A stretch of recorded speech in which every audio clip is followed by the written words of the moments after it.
For those of you that don't know me, my name is Matt Gerber. I'm the Director of Business Development with the Diamond Allegiance. This is our second monthly webinar. Last month we had Jim Henry, former General Manager of the Chicago Cubs, on sharing a little background knowledge on the draft and giving us some really good information. This month I'm excited to welcome Mike Earley. Mike is the hitting coach currently at Texas A&M University.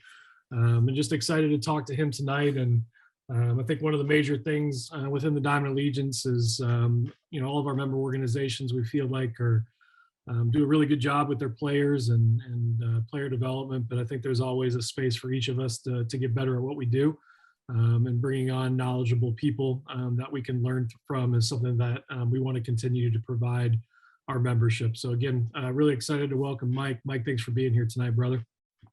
Matt, thanks for having me. I can't see everyone out there, but thanks for being on. And you said there's a chat function too, so absolutely. Say this at the end, and you give out my email. And if you guys need anything, please feel free to reach out. But excited to talk a little baseball and hitting and go from there. So thanks for having me. Absolutely. So as Mike said, guys, you guys can send in. There's a Q&A button on the bottom of your screen. So that's how we'll interact tonight. If you guys do have questions that you want answered by Mike, please pop them into the question and answer, and we'll make sure we get those to Mike. But we're going to start off here with probably 20, 30 minutes of just kind of back and forth with me and Mike, and letting him talk to us about his vision for his players, both at Arizona State and now at Texas A&M. But before we get into that, Mike, can you tell us a little bit about your playing days, how you got into college coaching? I know that's something that's always interesting to me is, how'd you get that break, and how'd you get into and where you're at today? Yeah, so I'm from Indiana, Anderson, Indiana. I grew up, went to Anderson High School, played for the Indiana Bulls my whole life, me and my brother. I went to Cincinnati for a year, then I got over to Indiana where I played for Tracy Smith, who's now the head coach at Michigan. Played there for 3 years, great experience, loved the place, met my wife there. And then I got drafted by the White Sox, made it up to AAA, was just good enough to not be good enough, so like good, but not good enough. And so that was great experience, just kind of doing that. And then honestly, I got super lucky. Tracy got the job at Arizona State. He needed a guy. I was doing some, bird dog scouting for the Mets, just kind of working in between. I worked for a guy named Mike Shirley, who's the head scout for the White Sox, national scout. I worked for him at his facility. And Tracy gave me a chance. And that's really all it was. I was not the hitting coach my first year. I was kind of I was really just trying not to screw up. I was just trying to do anything I could. I did outfield. I helped with hitting. I would stay and hit ground balls as long as I could. Just literally probably did too much just to feel like, I was giving my worth. And, he saw something in me and decided to, make me the hitting coach in year 2 at Arizona State, which, again, just a huge break. I think there's a lot of guys out there who are great coaches that just don't get breaks. And I got one, and I was fortunate enough to have a lot of good players.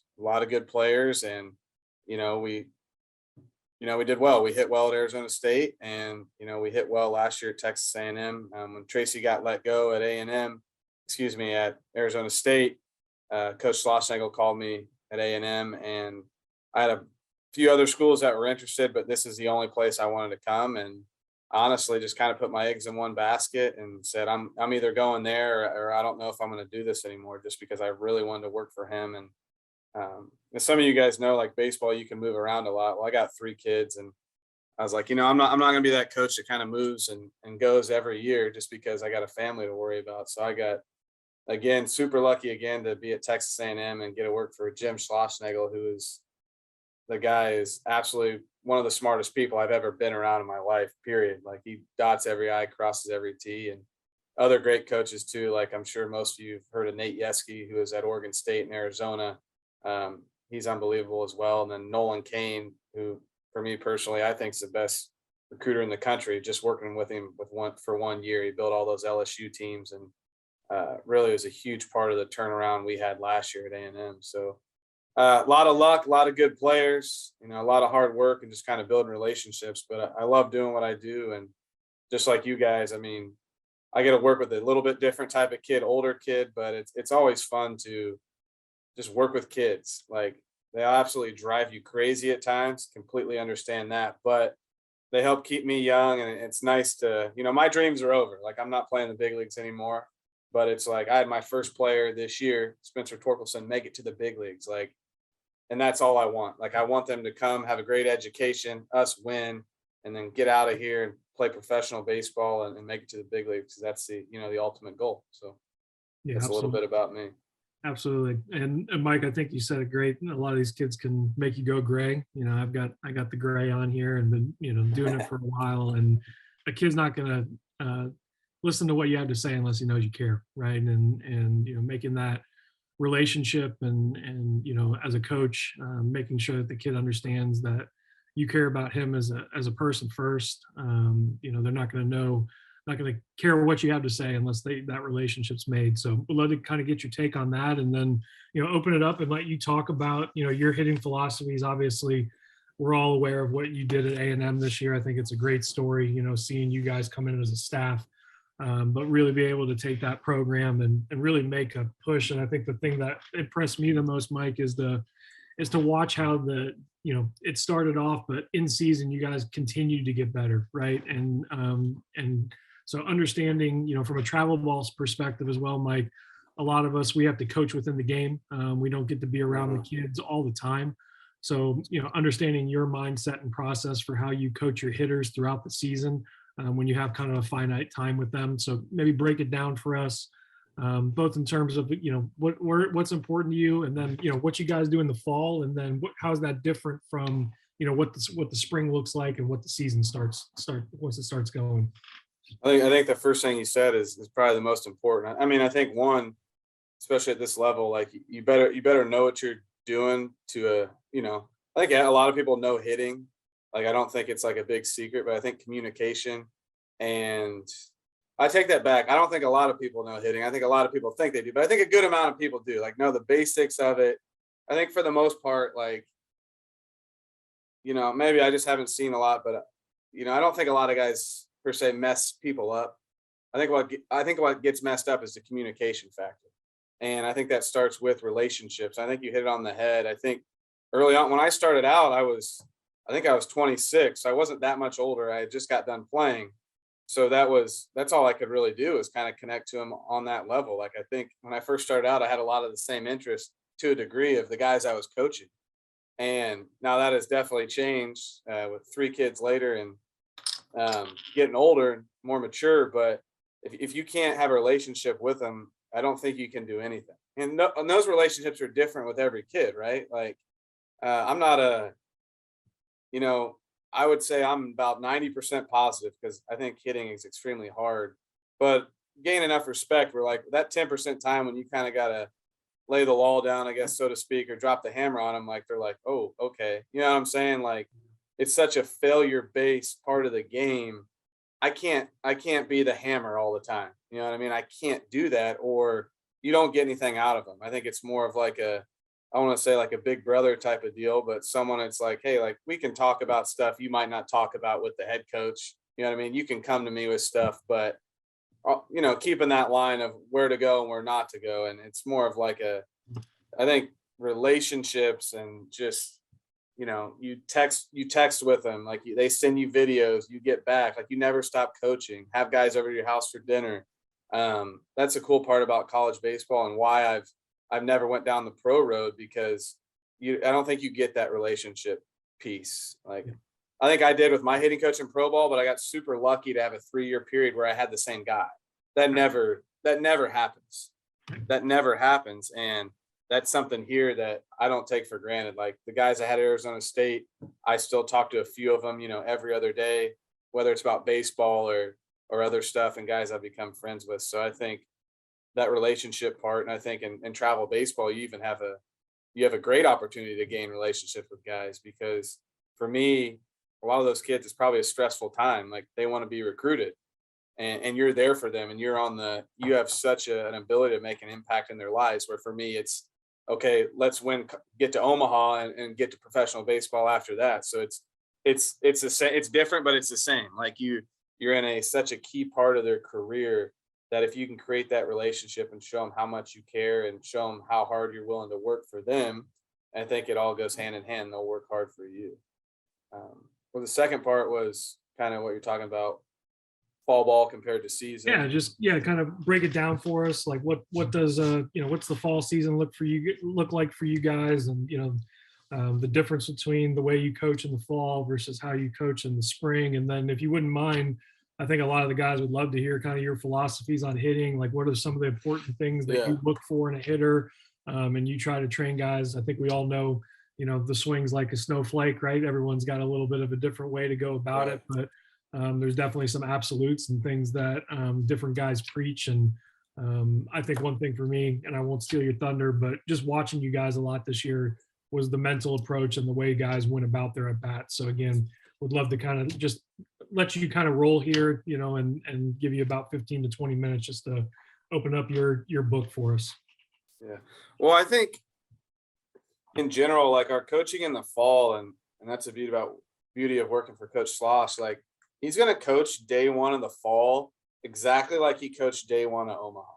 Like, he does not change, and it's not over the top. It's not low. It's just what he does. Like, he says his favorite part of the year is fall practice, because we call it's inexpensive experience.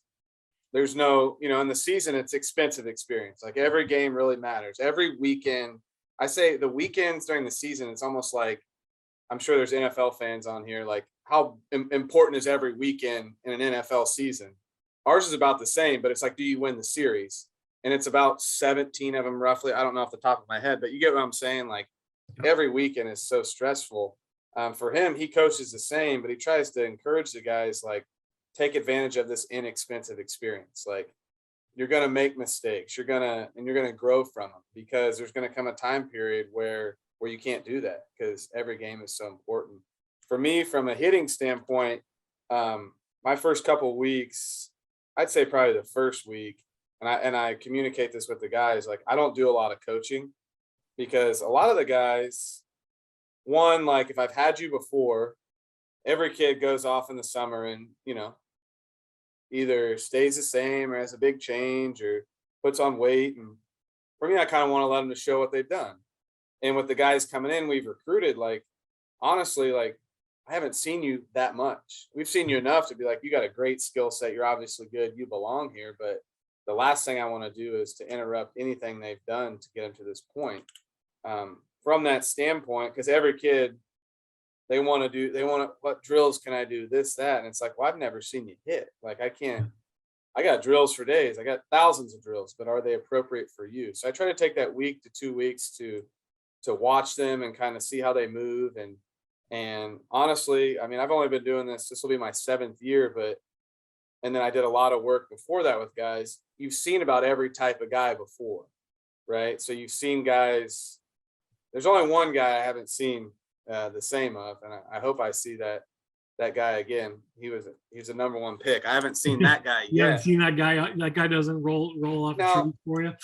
That being said, I had a kid last year who had the same personality. Mm-hmm. Like, our left fielder who came from UTSA, he hit 280 with 8 home runs there. He came in this year and hit 320 with 19 and went in the 8th round. It wasn't the same player as Torkelson, but it was the exact same mindset. So there's some things in there, because, like, with him, he was more of a mental type hitter over, like, any sort of drill work. Okay. So anyway, get off on a tangent there, but it's just really about finding stuff that works for each individual guy and taking that week to 2 weeks. And we try to develop an individual routine for every single guy. Like, there's not, you can never say this about a team I coach or have coached, like, and I think some teams you can, but if you look at us 1 through 9, there's not the same stance. There's not the same, everyone has their own unique little style.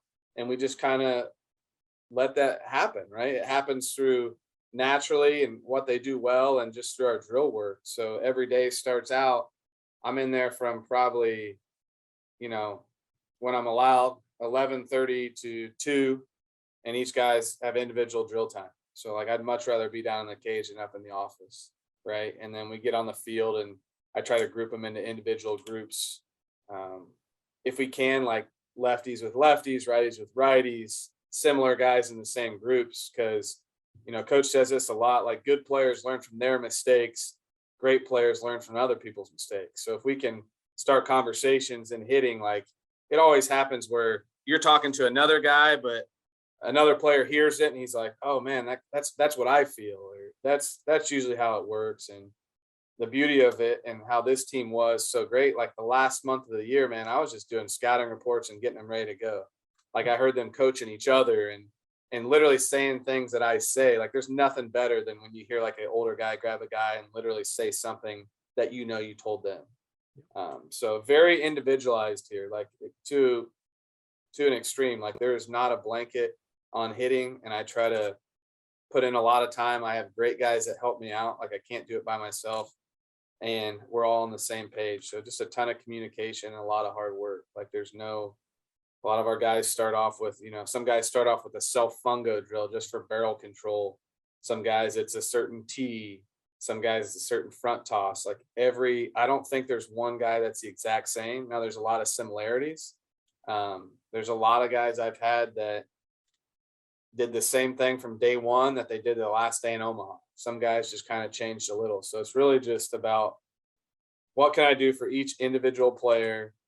What can we add? What can we take away without ever creating any sort of panic or anything like that? That's the fall. What are some of the, before we get to the spring, what are some of the, the tools that you use to assess? Is it your eye? Are you guys metric based? Like when you bring a kid in and he's that freshman, right? That freshman class, like you said, they're good enough, right? But you don't really know a whole lot about their swing.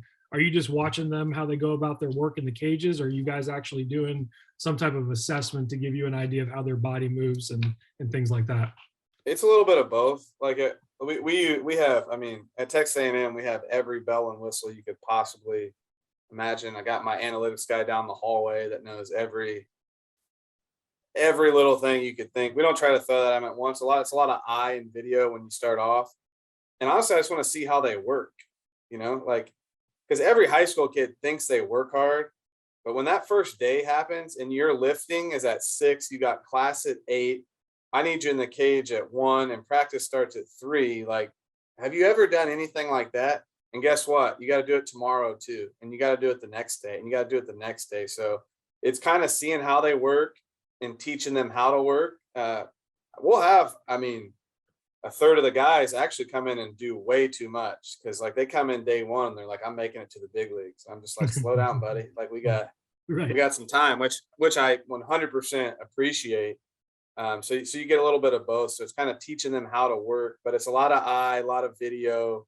I think we use metrics a little bit different here. We almost use it as a grade instead of how to teach. I guess that's just my own theory on it. I mean, we can go down that. Yeah. To me, I think explain that a little bit. To me, so my theory and my opinion on the metric part, now to a degree, like I've used everything. I've used Blast, I've used Rapsodo, I can use everything. One, it needs to fit the guy needs to believe in it, and there has to be a need. For me, as a whole, I think hitting it's a grade. Like I have to be able to put you in a good position and challenge you and do things that get you to do it right. Then we use the metrics as a grade, like, okay, wow, you are hitting the ball harder, or we don't really speak launch angle. We speak a lot of like, we use metrics to control the strike zone. Like when we have practice, TrackMan's on the board. It's the only thing it's up there for is really to train the zone and to train like exit velo when we're working on stuff. It's never like, we never put out a tee and say, hey, let's see how hard we can hit it. Like we use it in that aspect, because my opinion is when you're the hitter, you don't control the timing. As a pitcher, you do control the timing. Like you have the ball. So all the stuff for the pitchers, and I think that's probably why pitching is ahead of hitting. I think people are trying to figure out a way to merge it, but to me, it's a different deal, man. Like, and I think some people's opinion on it are different, but that's just mine. But I mean, if you gave me a guy's blast score, I could tell you what it means. I think a lot of people can see that. Some people can't. I think all that stuff's great. I think we just use it. We don't use it as much. I think we use it when it's needed. You know what I'm saying? Like it's not a part of the day to day. It's like, okay, this guy could really benefit from that. Like, let's do it. And that's all part of just assessing with your eyes and going from there and trial and error and comparing guys to guys you've had before. But yeah, from a standpoint of like tech, like we use tech a lot. I just think we might use a little bit differently. So you're using it essentially as a measurement against the things that the changes that you're trying to make, the updates you're trying Right. to make, and then being able to go back and say, hey, listen, yeah, this did create more exit velo or more bat speed or And that just, yeah, and that works for here because you got to understand, like I'm not coaching what you guys are coaching. So I get to coach guys that are coming to Arizona State and guys that are coming to Texas A&M. Like that's the best players on your team. Mhm. Like there's a good chance they're strong, they got bat speed, they're physical. Like I don't need to push that as much. Like I think we have the best strength guy in the country. Like so we're not doing, you know, exit velo type challenge stuff to like push bat speed. Like I got bat speed. Like Right. I need this guy to put on 20 pounds. And I think it's just a balance, but I think all that stuff is great. I think you just got to be able to use it for the right people. Like I've used overload and underload bats just for a certain couple of guys, like a couple of guys that we thought needed it and put them on that program. So like I said, like here, it's very, very individualized. Like it creates a lot of work for us, but I think that's what our job is, right? Like we're supposed to, when you come here, like you're going to have a plan for you. It might be similar to someone else's, but it's never the same. And You talked about the strike zone discipline with the with the reps or with the track man and being able to see that.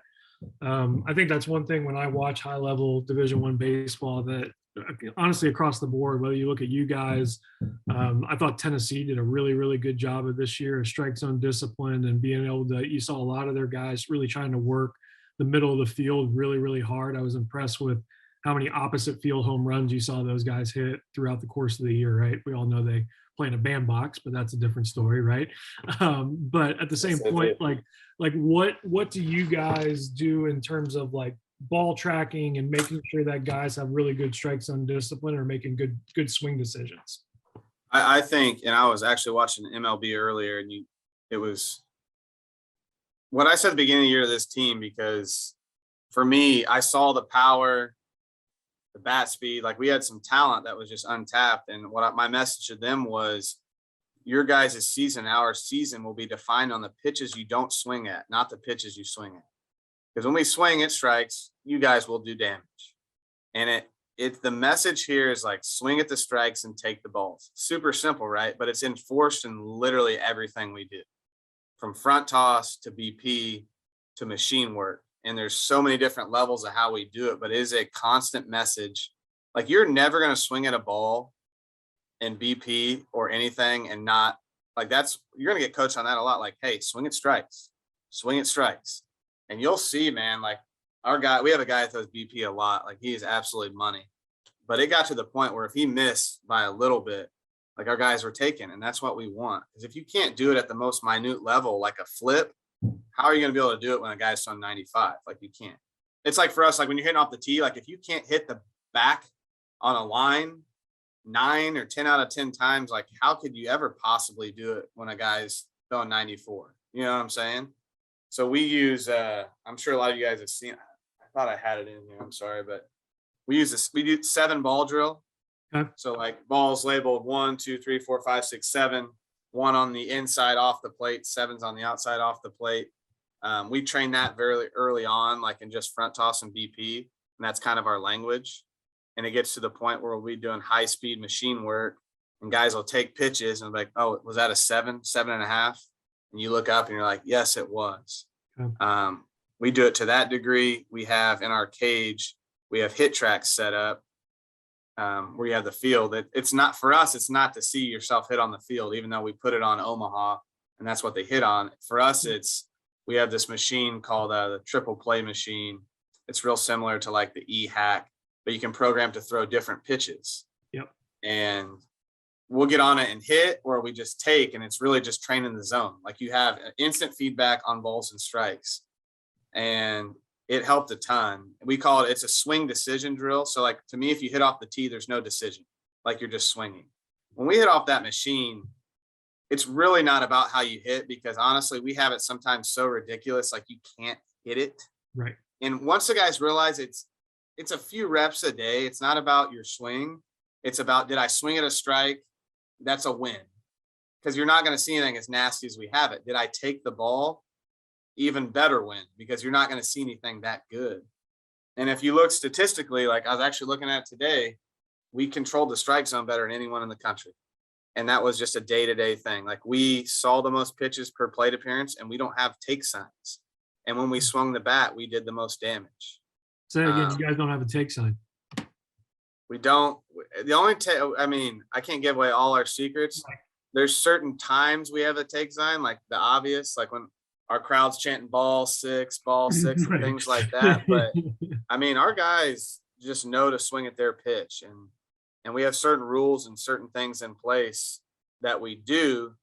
But I mean, we're not putting on like a ton of takes. Like we don't have a take sign per se. We have certain situations where we're going to take, like first team I ever coached that we didn't swing the bat once 3-0, which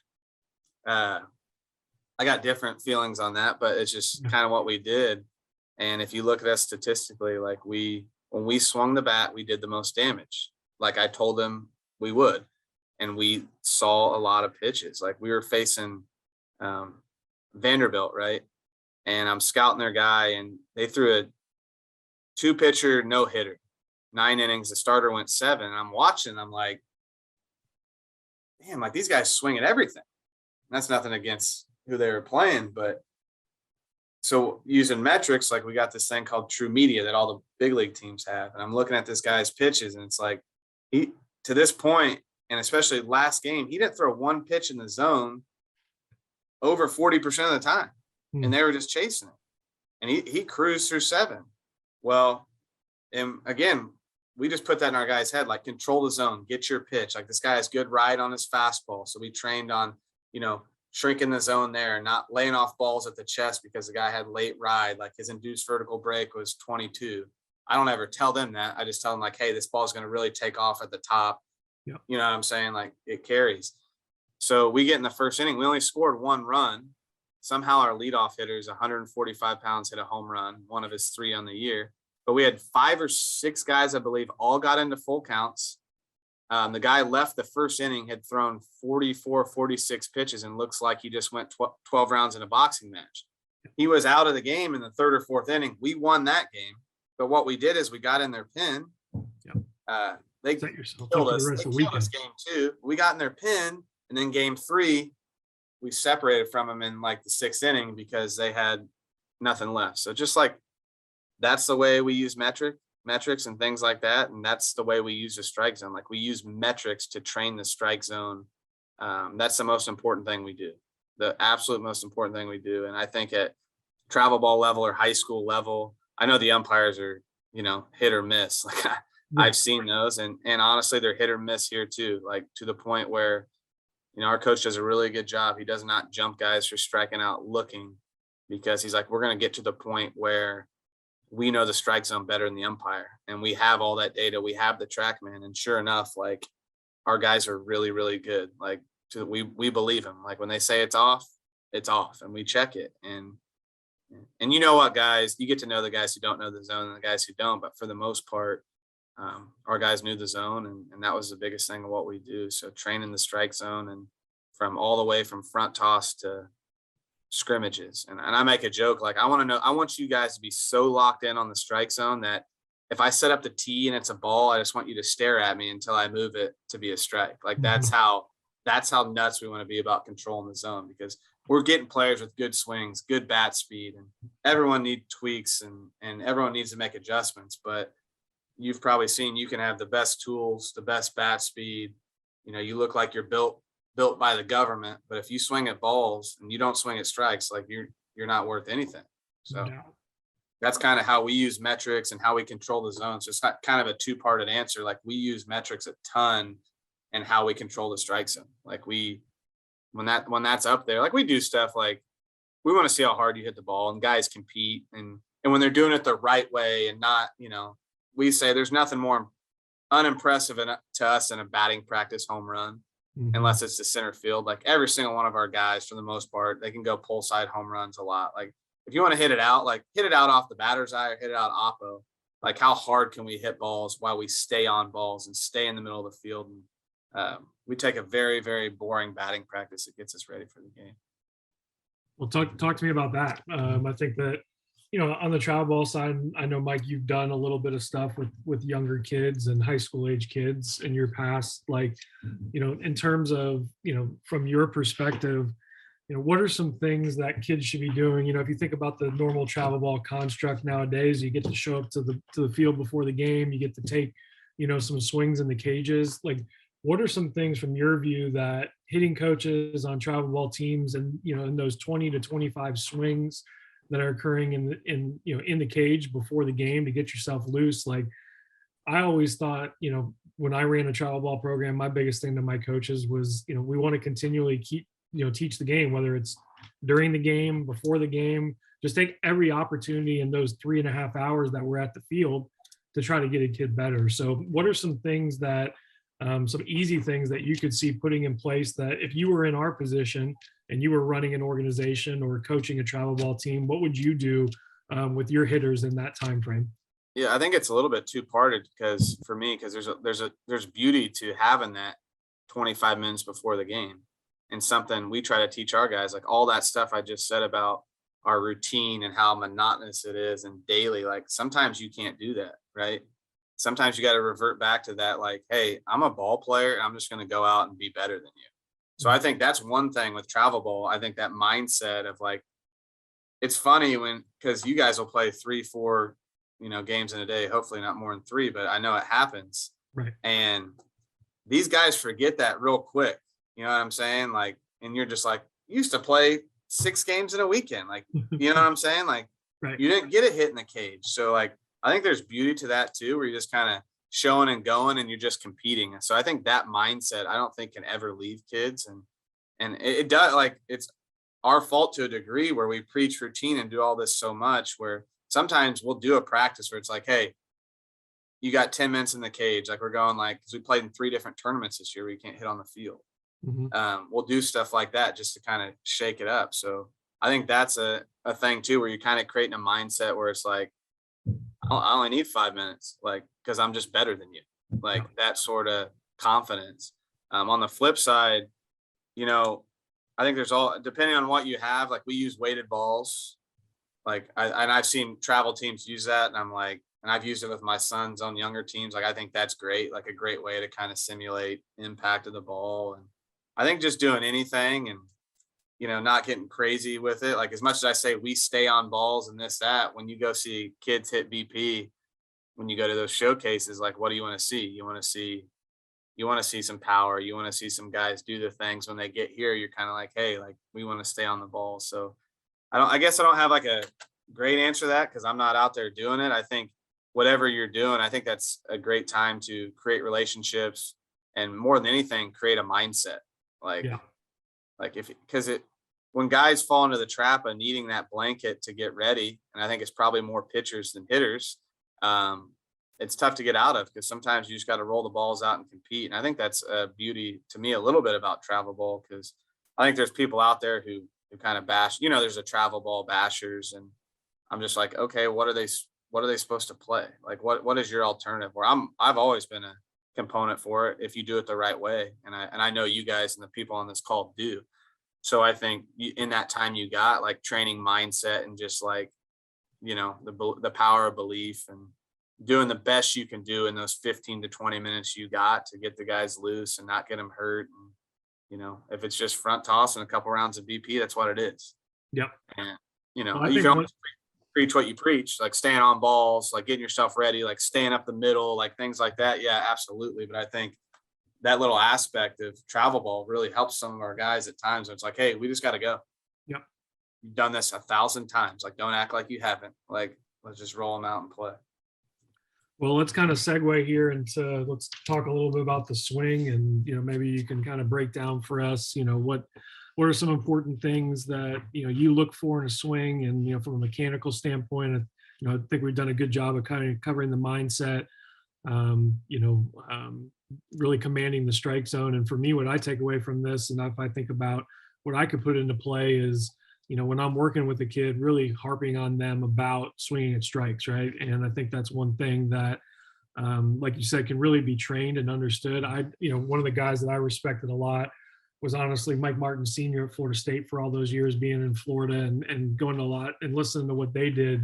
They were notorious for, really commanding the strike zone. And, he would sit behind the cage, and literally if a dude swung at a ball in BP, he was out, right? And like just that constant, training of the strike zone. And I think that's something that as a travel ball coach, we can put into place, right? And making sure that they understand that and have that mindset. And then also, like you said, on the flip side, when they get rung up on a ball that's 3 balls off the plate, right? Being there to pick them up and say, hey, just be consistent with your approach and consistent in what you do. Swing at the balls that you think are strikes and make good swing decisions. So for me, that's something I take away. So let's segue into the swing and have you talk a little bit about mechanically what you look for. And then I'll just say again, guys, if you guys do have questions after we get done with this segment, we'll try to open it up so you can click on that Q&A section and you guys can type in any questions you might have for Mike. So take us down that road. I'm just going to leave it like that, but and I just kind of have this for myself, but it's real simple. Like, and I don't mean to like read off it, but I'll just take a couple of things. But one of the key things for me, and I think for maybe guys at your level, super simple, but a stance and a setup that don't make hitting harder. I've worked with kids from age 17 to 18, and sometimes they walk in the cage and I'm like, what are you doing? Like, so just a basic like foundation of like, you're not putting yourself at a disadvantage when you hit. And super huge here on rhythm and control. Like, I think if you see some of the better guys I've ever had, and I'll get to maybe a video later, they almost look like they're in slow motion before they hit. Like one of my cues I use a ton is sooner, slower. And just doing a ton of camps here this summer, it's just like it's what it is. Like everyone is late and fast. Like it's, that we're feeding machines and the hands going down and it's late and fast and everyone wants to make a mechanical adjustment, where to me, it's usually a timing adjustment and just being under control and super, super slow with your load. Whether you're a guy that really likes to sit into your back hip or a guy that's already preloaded and go, like really depends on who you are, but just controlling your body. And, our head coach always says, like his saying, it's like you're almost dancing with the pitcher. Like you have some movement. Like, I don't know if I've ever had a good hitter that's been stagnant. Like, and what's the thing? An object in motion stays in motion. I'm not a huge student, but I know it goes something like that. Sounds about it. Yeah. So just like body position, controlling the load and shoulder setup. Like I'm pretty big on being square. So like, feet square, shoulder square. I don't mind guys being open per se, but I'm not huge for it just for me because an open hitter, you have to be a good hitter, like I want you to land even or relatively even and gain enough ground in your stride. Well, when you're open, not only do you have to gain enough ground, you have to land perfect where you're squared up. So I try to get guys not to be too open. That's just kind of my thing. And I've never really had success with a guy who starts himself closed off, especially when you get into guys who can really throw hard and throw inside. I mean, Giancarlo Stanton is an extreme version of it, but I don't have any guys who are 6'4", 250, solid muscle. So That's just one thing. Super general, like we keep we don't come off the fastball. We keep a fastball away approach. We stay on balls the other way and try to get, recognize breaking pitches, like nothing crazy. I'm going to scroll down here, just kind of jump around. Do you see that? Yep. All right. So on the left I'll just go off the right-handed hitter. Like that's kind of like a general sight we use. So we're going to stay on heaters that way and try to pound that gap. Right. And, if we're a little bit out in front, we pull the slider in the gap and, the change up down the line. It's just kind of a visual. It's not to tell guys, hey, I want you to go up there and pull his slider. Not at all. Sure enough, it happens where a guy hangs a slider, you see it on the outside corner, and you hit it in the right center gap. Great. But for the most part, when you're on heaters and you're on guys who are really good, if you get a little bit out in front and keep your bat speed up, you more times than not, if you have a lot of success, you actually pull the off-speed pitch. I know at young ages, it's like hit the oppo pitch the other way. Well, it's a little harder than that as you get older. But if you recognize it early, sure, that can happen. Another component, how I use this is, Can I ask you one question, Mike, real quick? Yeah. Sorry to interrupt, but so in your mind, it's fastball deep, all speed out front, right? And I think is that correct? Yeah, Or I would say more. I don't necessarily like to say yes, deep to a sense, but more of like fastball. If I'm on a fastball to that gap, yep, if he throws that slider, I'm gonna be a little more out in front. And one thing we train is you'll see a lot of guys, I'm sure you see a lot, is they try to slow their bat speed down and manipulate that off speed pitch the other way. yep, Where for me, it's like carry your bat speed, keep going. And that's what we end up hitting a lot of our home runs on, are like pull side off speed pitches. good. So yeah, that's a great way to look at it. And another way to use it's like when, let's say you're doing an oppo round, like, right? And you want to stay, for us, oppo is always from shortstop over to the gap. So we don't want to manipulate the inside pitch and push it that way. So if it's inside, we're going to drive it to that gap. Well, inevitably there's times where the guy can't hit the dang ball to the right side of second base, like just pulling everything. So it's like, hey, instead of making some adjustment, like how's your timing, one, but like shift your sights. So if I go to like, hey, we call it like window 2. So you make kind of like a drastic shift here, and sure enough, they'll be back to the middle opposite way, and they kind of recalibrate what they're doing.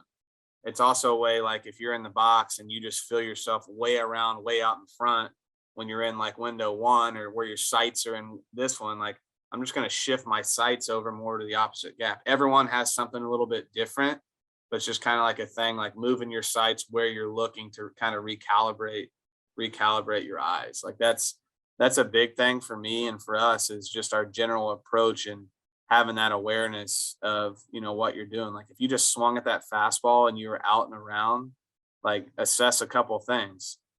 Was your timing like way too fast and late? No, I felt good. Okay, my sights are just kind of messed up. I might need to, shift over to this gap, because there's going to be days where guys feel good and guys, that's great. But for the most part, you're kind of always in that battle mode of like, can I get it back? And this is a real simple way for me to like, hey, like, where are you looking right now? Okay, you're looking right center. Like, why don't you take a couple where you try to hit a home run down the right field line, and they'll be like, boom, right center gap. And it just kind of, they trick themselves into fixing it. And once they feel it once, they can usually get that feel back. So that's just that in general. Like, and then we got a bunch of different drills to kind of reinforce what I was talking about. So if you can see this one here, and I'll play it a couple times, like we're trying to stay inside balls. So this guy, super squared up, trying to stay in the middle of the field.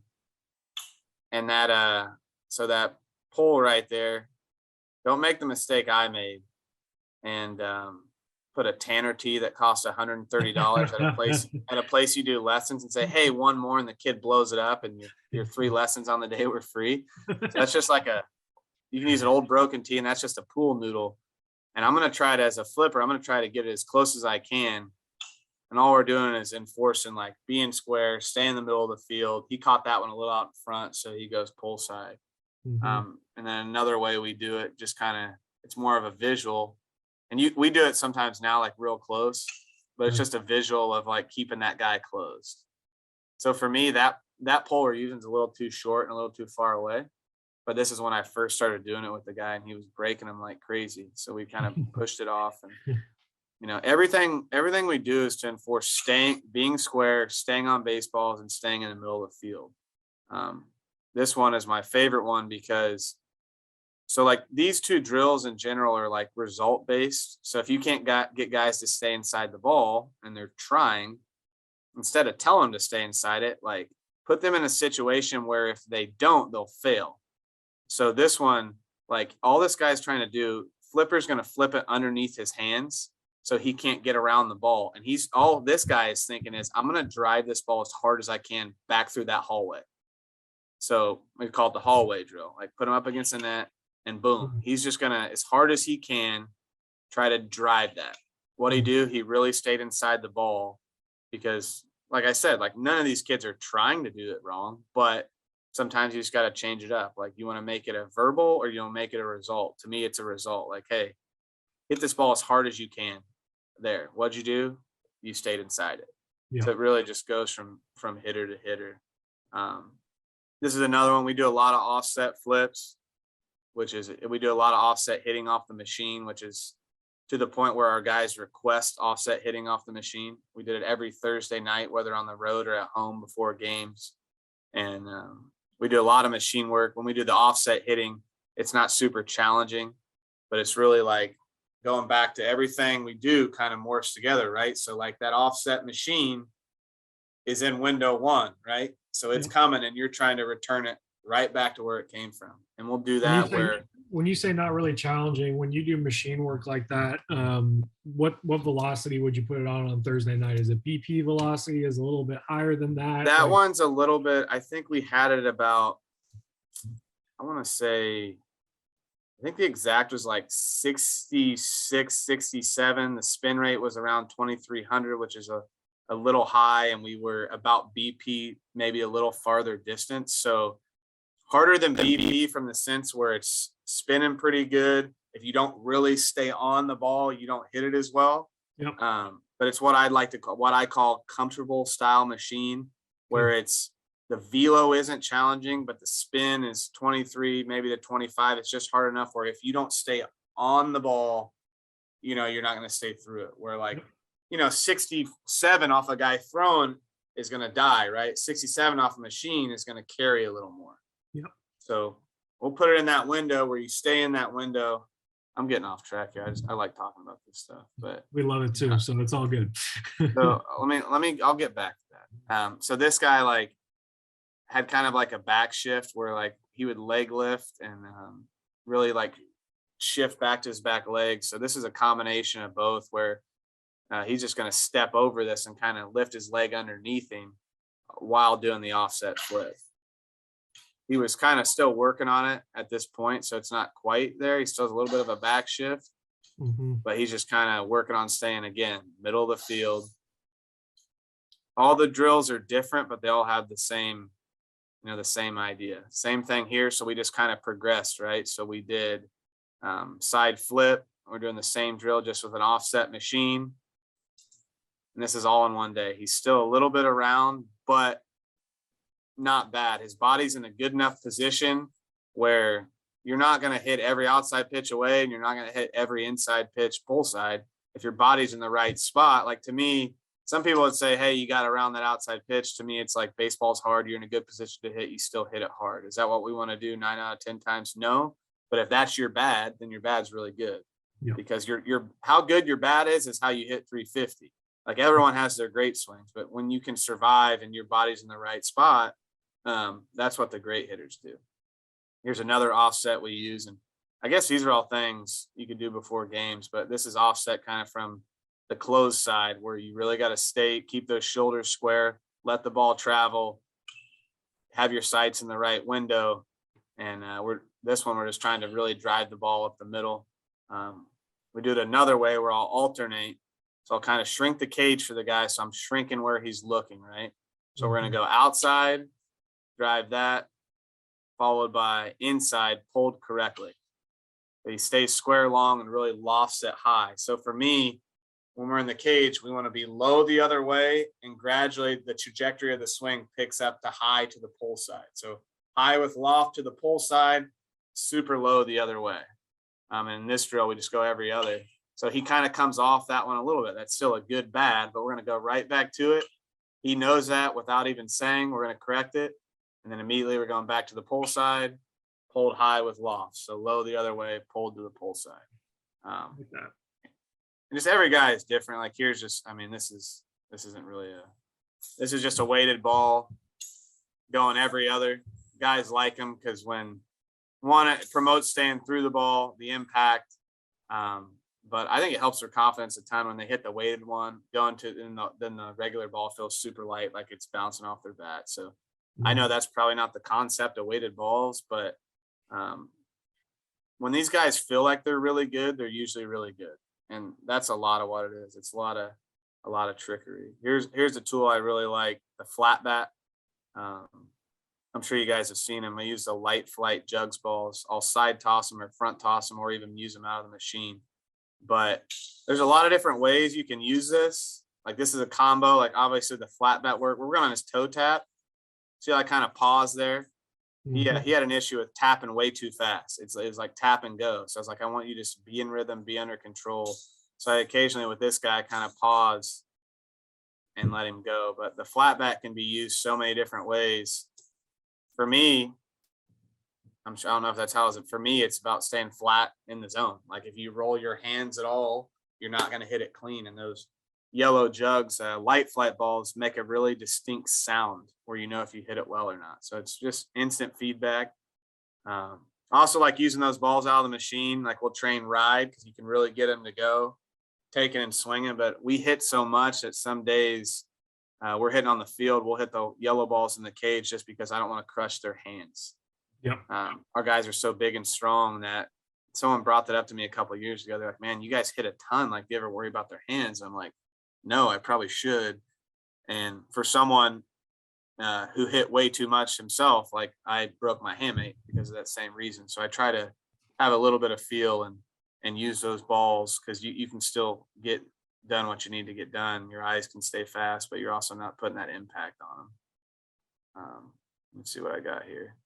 Here's a, no, I can't remember what this one is. Oh, here's an example right here. That's a light flight ball with the half bat. So that's Jack Moss, extremely flat swing, extremely in the zone. He was with me actually at Arizona State. He came over here. He got 103 hits this year, hit 380. He's about 20 pounds away from maybe being the best hitter in the country, but talk about a guy that stays on balls, stays flat. When we did this day, about 90% of the guys struggled because they'd either roll off or push. And I promise you, this was Jack's very first swing. That's what Jack did.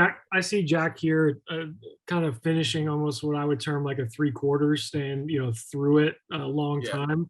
Do you do a lot of 3/4 type drills as well? I like guys, yeah, and I like guys to finish high above their shoulder. I don't really like, because to me, if you make contact and you stay on it and that swing, and I'm not talking about like to lift the ball, but if I get high, I can't roll. Like I can't come open. The lower I finish, the more likely I am to roll. Can you finish low and hit well? Absolutely.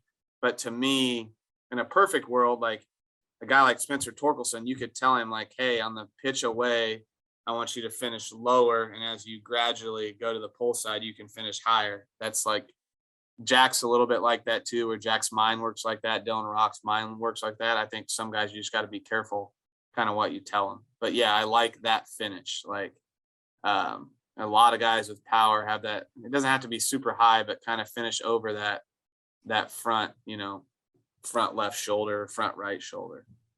And then here's a little bit of our machine stuff. I don't know how much you guys. This is just a 2-plate drill. So the first one obviously going to be fast. Now the most important swing of this drill right now is this one, because you're simulating a pitch it's going to be slower. Majority of guys are going to pull this ball and be a little out in front. The key is don't take this changeup or off-speed pitch and pull it to the shortstop on the ground. Like you want to keep this ball low liner. You're going to be out in front, but can you stay through it just long enough? Like is that the perfect swing? Absolutely not. In a game though, this is game-like swing. Like that's a great swing. Your timing really just got changed and you stayed on it just long enough where you're not just rolling over to third base and giving in.